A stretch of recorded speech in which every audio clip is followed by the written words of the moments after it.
অপহরণের অভিযোগ উঠল এবার তৃণমূলের কাউন্সিলর মিলন সর্দারের নামে।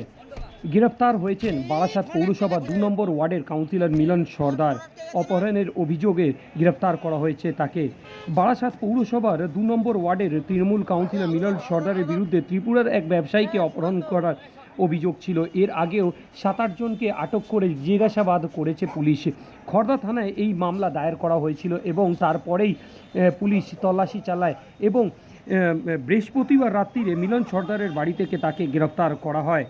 ত্রিপুরার ওই ব্যবসায়ী নিজের বান্ধবীর বাড়িতে এসেছিলেন খড়দায় এবং সেখানেই পার্কিং লট থেকে তাকে অপহরণ করা হয় বলে অভিযোগ। বৃহস্পতিবার রাত্রিবেলা পুলিশ এসে মিলন সর্দারকে গ্রেফতার করে নিয়ে গেছে। আদালতে তোলা হবে শুক্রবার দিন। লাইটটা মারো আলো ভালো আছে।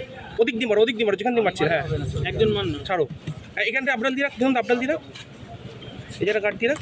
চল ছবি আসছে আমার ফোনে।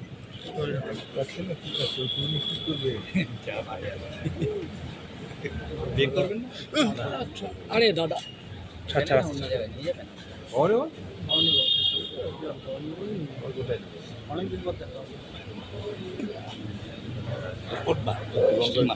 রেকর্ড চলছে। আচ্ছা কত কাছে কাজ করবো কেন? Thank you.